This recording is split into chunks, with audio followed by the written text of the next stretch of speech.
It's Roger once again, Mud Fossil University, and today I am going to conclude and completely cover every single molecular interaction: gravity, light, heat, vibration, energy, sound, every single interplay, cold, heat, pH.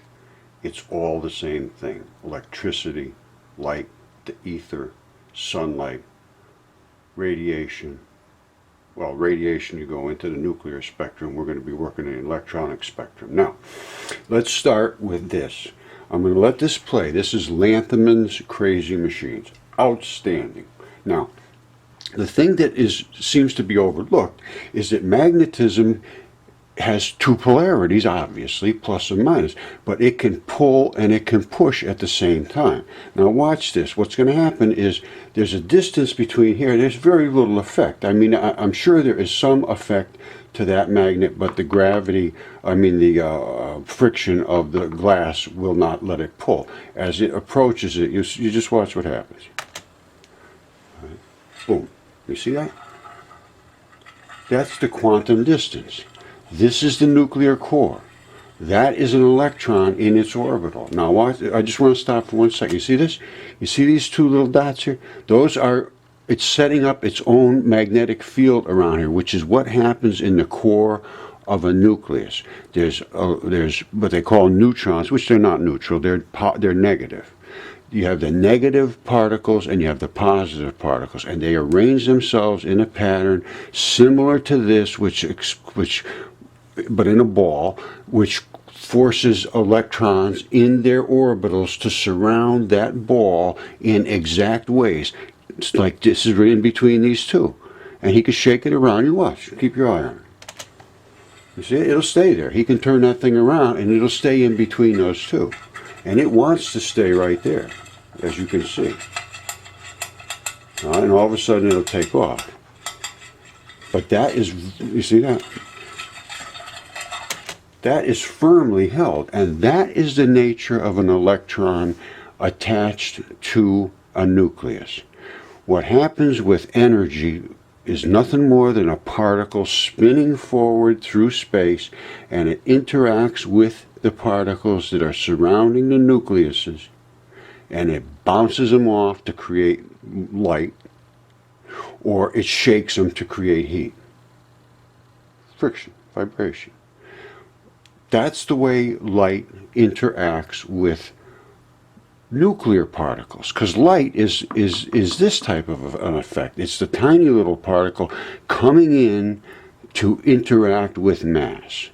When that tiny little particle leaves the sun, which they do, and they are particles, and they spin from the sun, when it does that, it doesn't interact in space because there are no nucleated particles to bounce off of the clouds, which are the bouncy clouds, and you saw that. All right, in 1 second here, I'm going to show you what a light particle does as it spins through space. And this is what I'm showing here. This is the sun. It's vibrating so violently and shooting out all of these particles, which are the electrons, thrown into space, spinning, and they do a right-hand spin, just like this, spinning through space until they don't interact with anything because they're negative. They keep away from the other negative particles. Some spin slow, some spin fast. But as soon as they encounter something with a mass to it, which has a nuclear mass, a nucleus, it'll have a cloud of electrons. It bang, and it's going to bounce. This is going to go flying, shake it as heat, or spit it out as light. Shooting out another electron. That is the nature of light, and that's the nature of energy. And when it re-radiates off the moon, it comes in a very long frequency. It doesn't have enough impact power to knock off the electrons that give us higher frequencies of light. It accounts for the magnetic auroras that we see. Everything makes sense when you get away from Einstein. Space is not nothing. Space is loaded with the particles that are driven from the sun. 100% loaded. they're coming this way, they're coming from other stars, they're coming from sources out of the Earth. There is loads of ether. Those are the negative particles. They want to find a mass to interact with. When they interact with that mass, boom, it's a collision. That job is done, and they say, "Oh, when we observe it, it goes away." Of course, it goes away. It's just like getting hit with a bullet. It's gone. It's done. The job's over. And it is a spinning particle, and it is a right-hand spin. And I'm going to show all this because I have pictures of it. We've accelerated light, and we can see it. Very simple to do. All right, and I did a post today on a physics spot, and I'll show you that in a second. All right, this just happened to be happenstance, and it happened this morning. I'm getting ready to do this video on energy and so forth, and a friend of mine from the quantum physics here, and this is, he asked me, I mentioned something on one of his posts, and he asked me if I would do a post on the light experiments we're doing. I certainly was happy to do it, and this is it right here. So anyway, I responded to John showing him all of these different pictures. So I'm going to go through them quickly so you can see. Now this one right here is that's simply putting your finger up against the sun and letting the sunlight literally bounce the discs in, and that's from Rennes over there in France, sent me that. Now this is from some experiments that I did with a fellow named Rodney Warren from Australia, who I haven't seen in a couple of years. I hope he's all right.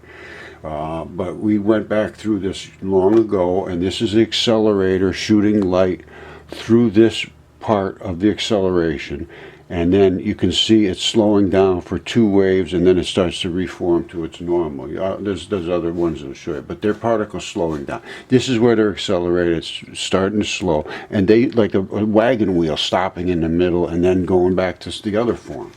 You see how blurry it is here, and how different formed here, and how spiky, and anyway, that's that. Now, what do we got here? Okay, this is coming right out of the accelerator, which is nothing more than a Venturi, and it turns, the light is a liquid, and it forces it to compress in the Venturi, and it explodes out the other side in these swirls of particles, and these are the magnetic fields.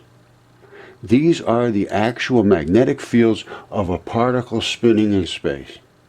And that one right there, pay attention to, because that is a powerful, powerful, powerful particle.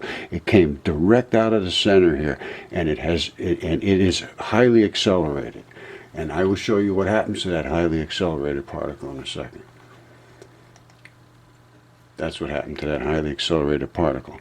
It interacted with another disk, which was of a lower frequency, and that is the surrounding magnetic field. That is the magnetic field that is lighting up the ether. The ether is everywhere.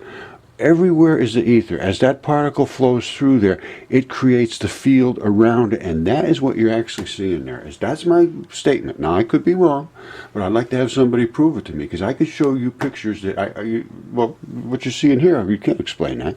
I can. And what happened is that impact was a highly accelerated particle. I know they accelerate, and I'll show you, I'm sure I'll have pictures of that here.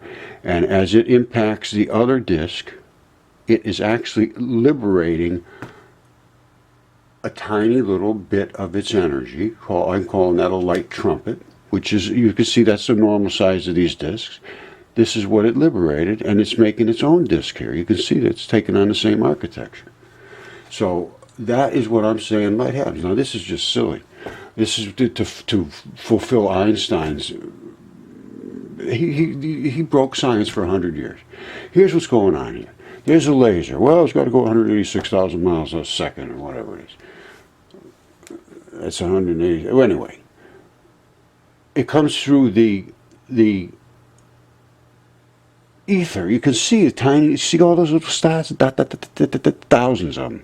It goes through, and it's just slowing down, and it comes out, and there's less of it, and it's not impacting. It doesn't go down and come back up to speed. That's absolute insanity. Now, this is what light is. Again, it is a spinning vortex particle. And if you follow the way this spins, it's crashing here and it's dipping down and coming through here just like you show that to a machinist and he'll say that's the tip of a drill. And that's what's happened. That's why you get these wave patterns. As it hits, if it's coming up this way, the spin comes over to this way, and if it's coming under, the spin comes up to that way. Case closed. It's a right-hand spin. This is accelerated light. This disk was just coming forward on its own happy little way until it decided it had to interact with this orifice, which is a Venturi, two little round pins of steel. As it gets sucked through that Venturi, it squirts out of here just like a fire hose, like a garden hose, and it goes higher in speed. And the higher in speed means it increases in intensity of frequency, which shows white. And then actually, boom, it's bouncing off of that. I think there's a possibility that light in a Venturi could assist solar panels, but nobody responded when I tried. But that is what's happened. This is all the ether. You see this reverse magnetic field, because it is so explosive here, it's creating its own magnetic field in a ball. That's my statement. I could be wrong. But I can see it stepping down in quantum, and I'll show you how that happens. There's the normal little wave, and just going on about its own little way. And you see the ether, though, is illuminated. It's polarized. Here's as it comes out of the Venturi over here. It's highly charged, and it starts to step down, and some of it's spinning to this way, and some of it's spinning back and forth. You can see it's taking on different pathways. That's because it's coming through the accelerator in different ways. And on the other side, it'll be heading up that way. Now they start to reform, and they will start to collapse on themselves. All right, now, we did this work long ago. Like I said, I haven't heard from Rodney for a couple of years. But I sent this off to Harvard and Yale and everybody, and I had never heard from anybody. But all of a sudden, Harvard put this out, which is virtually exactly the same as we sent out. And there's 1, 2, 3, 4, 5 trails that we're showing with the high frequency one in the center, and a highly energized one in the center. They're all coming out the same frequency because they're coming through that accelerator. But this one came right through the center, and you can see it's drifting to the left. That means the spin is to the right. You can see they're open and they're starting to compact as they come into the space. They're spinning disks that spin right through that Venturi that I spoke about. Now, Harvard apparently did this through a graphene grid. So they're getting just sort of blobby looking stuff. But you can see the same thing. They're getting the same effect. And really, that's exactly the same pictures. And we sent those, and all of a sudden I see this showed up not long ago. So it could be coincidence. Maybe they've been watching what we're doing, but I never heard anything from them. Now, coming out of the accelerator here, these are the two particles. You can see they look like little atomic particles I used to see when I was a kid. This is the particle coming directly out of the accelerator here. That's the Venturi. The particle is coming this way, spinning this way. This is the field that it sets up, a polarized field. Plus, minus, plus, minus, plus, minus, plus, minus, plus, minus. You can see them. That is the ether that surrounds the particle. In a wire, you have the identical same ether that surrounds it and has this. You won't see it like we're seeing it here because we're illuminating it by the extreme energy. But that is what I've come to determine after long studies. Because the only way for an ether field to set up in this is to be positive, negative, positive, negative, positive, negative. And that's the field. That's not something spinning around there. That is the field that this set up as it came through it. It created a field just like any particle, which is an electron, flowing through a wire, creates a magnetic field around it. That is just the way it works. And it happens in the ether. And that's what those little dots are. And this took me a long time to figure it out. Now this is like a literal shock wave from the particle. You can see it's going out this way, and apparently it's this particle here, and I don't know, Rodney picks up all these shots. He was absolutely possessed with taking shots. I mean, whoa. And he was looking for something different than what I was doing. I was doing the physics side of it and the molecular interaction and so forth. He was looking for actual possible life that is inside of light. And that is not to be dismissed, my friends. That is not to be dismissed. If you read the ancient text, the Rainbow Bridge, that's light. If you read Pistis Sophia and about Jesus and about, they said they could not see him for the light that was about him. It was of the diverse kind. That is a rainbow. It's a prism of the diverse kind, the different colors. So don't discount life within light, because we will ascend to be light beings, is what was written, if you get lucky. All right, so there's my little hallelujah for you. Now, here's the picture Rodney took that shows the spinning light. It's just obvious. It's going fast. That's the literal particle creating the strobe discs. That's Renz again, with putting his finger up against the sun, tumbling the discs. I think I showed that already. Yeah, and there we go back to the particle being accelerated into that blobby mass. Some might be called plasma, whatever you want to call it. Some of you might even be Cherenkov radiation of the electronic type, not of the nuclear type. And that's what I see as particles. That's all I can tell you. Now, I'm going to show you about the magnetic field of the Earth, and about the Aurora Borealis, and you've seen how light was accelerated through the Venturi. Let's just continue with this, because every single detail is accounted for with this theory of just getting away from Einstein. As soon as you walk away, you're done. It's a 2-minute job to figure this out. It's really nothing. But if you have to conform to his ideas of light has a speed limit and it's not even a particle, but it might be a particle, it could be a wave, and there's nothing to it in space, it's insanity. Light is dark energy and dark matter in the vacuum of space. It's in transit. That is light. It's still energy and it's still matter, and it just happens to be that it is in an area where it's not interacting with anything. When it gets close enough to be magnetically attracted to and colliding with another magnetic mass, that is when it displays its magnetism as heat and light, by shaking and by displacing. All right, I'm going to set this up for you. This is Physics Girl. Absolutely fabulous. It's on YouTube, of course. Now, this is slow motion science of a ferrofluid dropping onto a plate.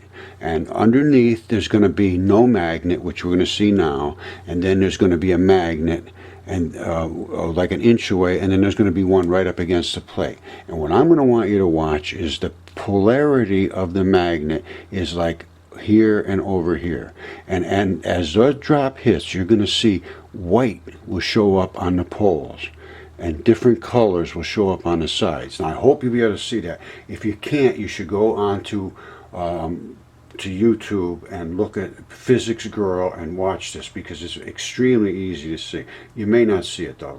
All right, here we go. Boom. Now you see there's no light really. Nothing, just a reflection. So there's now 1 inch below. You see the colors start to show up? You see those colors? It's pushing those electrons away. Now when it hits them here, watch now. Boom. You see the white? There's the poles. Watch what happens. Pow. There's the poles. And there's the rainbow effect around. Did you see it? Yes, I saw it. She's so good. Now, what she wanted you to see was that the magnet fluid pulled itself into a spike. So it was two different things, but I'm showing that it threw all kinds of electricity, of light out of there, which is nothing more than it pushed and energized the ether that was surrounding everything that there is. And she is fabulous. You should watch all her stuff, and thank you, Physics Girl. Okay, you may not know it, but the Earth has magnetic stripes in the ocean, and they are everywhere. They stripe and then they turn positive, negative, positive, negative, positive, negative. That is exactly how motors are wired. They have positive, negative field. As it turns, those positives and negatives they pulse magnets, and it drives the electricity through the coils, creating magnetic fields. Generators, motors, they do the same sort of thing. Now, if you look down here at what the Earth is constructed like, this is the magnetic lines of the magnetic stripes. Now, they're anomalies. They don't go perfectly like this. That's why we have those anomalies. That's why when you see the auroras, they don't come down in a perfect straight cone. They come down and they do this wavy looking thing exactly like this. They are interacting with the fields produced by these magnetic lines. And they say these happen from reversals of the magnetic poles. The poles don't reverse this often, not whatsoever. So, and I'm sure that that can be easily proven that is not even possibly the case.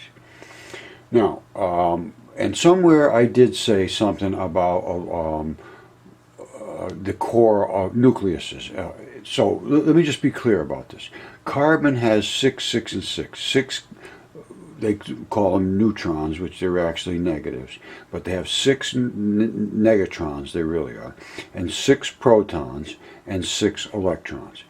That's the nature. Now, they always have at least the same amount of neutrons, or which I'm saying are negatrons, as they have protons, but they can have extreme amounts of negatrons to balance out the protons. So they at least always have at least as much, and the negatrons are just a little bit larger in mass, which makes them a little bit more negative than the positives. So you always end up with a negative repulsive core, but it also is highly positive attractive core towards all other negatives. And everything has an excess negative, so it all attracts and it all pushes. Just very simple. All right, everybody's familiar with the Aurora Borealis, the Aurora Australis. They're the north and south poles. As Earth spins, it has the same kind of a polarity as a bar magnet. And I will show you that on a globe here that I have. Now, you can see that the reds are at the top and they get brighter, greens are brighter, and whites and so forth as they come down. This is a more charged particle because it's starting in the purple range, which is higher than even the green. So, and then it turns on to really white. I mean, they can come down and literally almost blind you. Now, it depends on the frequency of the light that hits what you will see as the result of that impact. It's strictly the speed of the light and the pull of the Earth. And the pull of the Earth at the poles is much more intense, as you saw with the magnetic ferromagnetism that a physics girl did. And it showed that light showed up on the two ends, and I'll again do it on the globe that I have here. But that is how this works. It is pulling the electrons down. And that is why at the poles, or in Alaska anyway, in North Pole area, in the summertime when you have some light, which is, you do need the light, obviously, and when you have that light and it is pulled to the Earth so intensely, the plants grow like crazy. It's not just that you have more light, it's that because it pulls so hard into those plants that they grow, and it impacts and it creates more energy inside the plant to grow it. That is the nature of that interaction of absorbing light to grow. And even people that grow marijuana and stuff like that indoors with lights, they know that. The more light you have, the more it grows. It's just a fact. They're eating the light, just as the Earth is. All right, here's a globe. And this is like it has like a texture to the globe, which shows the height of the mountains. So when you look at this globe, you can't even breathe up here, up in the Himalayas. You can't even, there's no oxygen up there. This is literally what we have for an atmosphere. That's the atmosphere. You get up on the top of there, you can't hardly breathe. There's no oxygen up there. You're so high up, and you're not even off the surface hardly. Even the space station is only here. That's the space station, all the way around the Earth. All right? So we're not talking about a whole lot of things going on around here.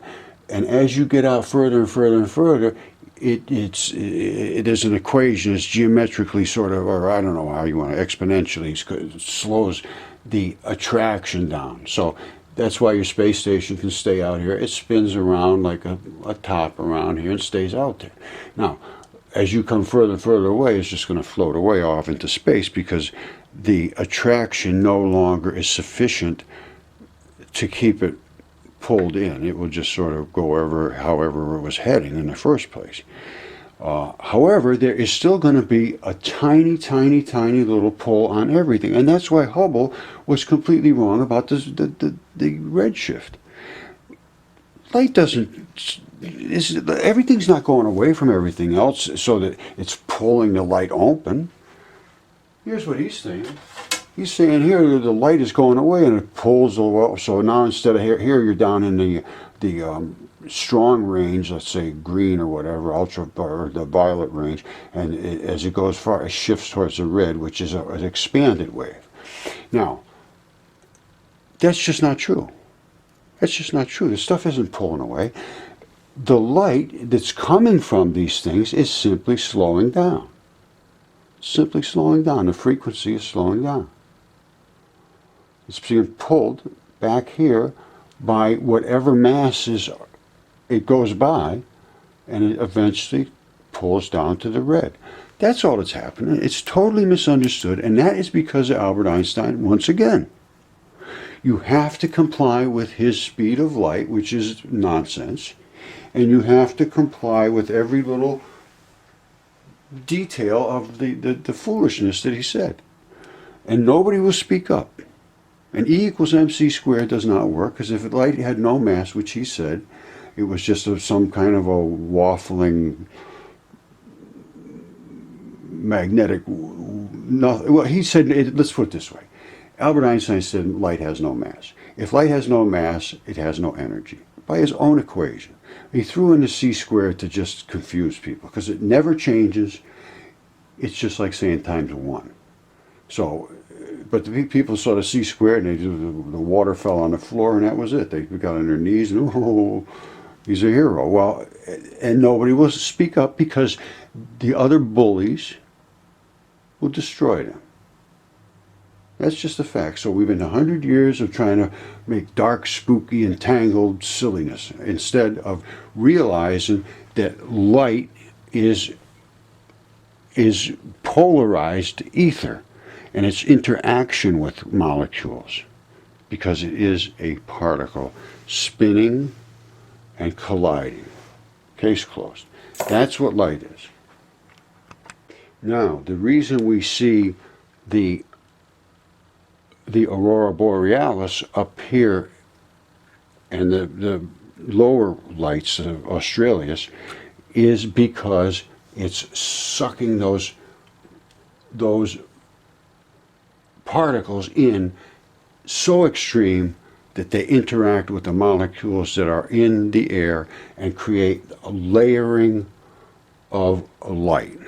And the closer they get to the Earth, the harder they pull towards the Earth, and the brighter the colors become. So you get your reds and so forth down to your much brighter colors. And that's what happens, and it happens on these field lines. Because this is a spinning ball that has those magnetic stripes in the ocean, and they're spinning just like this. It's a motor. And what it is, it's actually a generator. And as they spin, they do the same thing as the electron that I showed you, creating this field.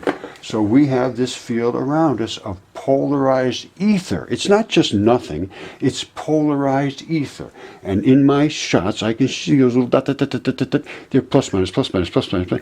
That is what's happening. They're actually literally particles in space. And they create their own little magnetic fields. That's why you can see them. We'll go through this one more time. I'll show some of my pictures. But that is what's going on. That's why you see those auroral displays. And the only time you see them is when the sun is spitting out extreme amounts of electrons and from the sun. So sometimes it's just little bits of it, and actually they have the cycles of plants growing on the earth when they have a solar minimum is terrible. They don't grow well. When you have solar maximum, you get good growth. And it's strictly a matter of feeding particles to this earth, or a space station where you have plants growing. It's particle interaction. This is dark energy and dark matter in transit to become energy when it interacts. Case closed. At that point, it's the observer effect comes in. Oh, well, as soon as you look at it, it goes away. Well, it's obviously goes away. It's just banged into your eye. So that's what happens. And then as a result, it rattles your nerves and goes into your brain. Now, that part I can't explain. But I can get to the point when it bangs into your eye. All right, this is exactly what I was saying. There is a wire. It has the insulation around the wire, but what is happening inside the wire is literally there is light going through that wire. It's in the form of electricity, but it's the same thing. It's just in here. And actually fiber optics have light with inside glass enclosures. Now, it creates this field around it, these fields. And when I used to do electronic work and electrical work, when we did wiring, you would never take two wires and put them in the same path unless you had them as what they call twisted pairs, or shielded, or braided with drains and so forth. You would always go 90 degrees across that so that there was no interference between the two magnetic fields, and they would oppose, well, to pass each other, really. You really don't want to even get them close, and especially you don't want to get around high voltage lighting, which has big magnetic fields. There used to be a lot of fluorescence. All right, so that, and you see, that's exactly the same. Now, and when you see this, it didn't just create a circle, it created the ether particles, which are so tiny, as I have shown, become polarized. So you get plus, minus, plus, minus, plus, minus, plus, minus. That's why we see the dots on all of the rings that are in the pictures that I showed you that we did with the light experiments. This is identical to a wire. I don't know if I've shown this video in here before or not, so I've got a little lost in here, but this is coming out of the Venturi. This is the particle. And as it streams through the air, it creates a magnetic field surrounding it, just because that is the nature of particles moving through air. They create magnetic fields, and these are the actual plus and minus of the ether. The ether. There's ether here. This is not just nothing. A magnetic field is not nothing. A magnetic field is polarized particles, and there they are, polarized, plus minus, just exactly like you saw in that wire a moment ago. It's identical, only they just showed the rings around it. Well, I'm showing that plus and the minus, the plus and the minus. There is no other explanation. And all of these particles down here and around also are ether. They're not caught up in that magnetic field, that induced magnetic field, as that particle streamed through the ether. Because all particles are polarized as they move. That's the nature of light. It's a polarized, spinning particle. And once again, coming out of the accelerator. There's no other possibility. What other possibility could there be for that? That is the polarity. You see them lining up in the, almost like a Fibonacci pattern, or whatever you might call it. Look at them. There's no other possibility here. And the denser they are, and the higher in the frequency color, like this violet, it's a more of a chunky looking effect. It's not as thin as these other discs, and they're different colors because there's different frequencies being cold more or less as they come through that accelerator. There is no other possibility here that I can think of. I mean, if somebody else has a reasonable explanation other than mine, I'd love to hear it. But I don't think I'm going to hear it. Okay, I guess I'm going to wrap it up with this, because I have all of the other information on Mud Fossil University that talks about the Earth and the ether, and how Einstein had made mistakes and caused a lot of difficulty, and how the ether is set up around the Earth, and all of the different things that has been missed, and there is no real neutrons. Nobody's ever seen a neutron rolling around the ground. They're always affixed to a positive particle, and they are just slightly larger. Therefore, they create a combined net negative mass with a highly charged positive attraction as well. So just go up on here. There's all dozens and dozens, well, there's hundreds and hundreds of videos.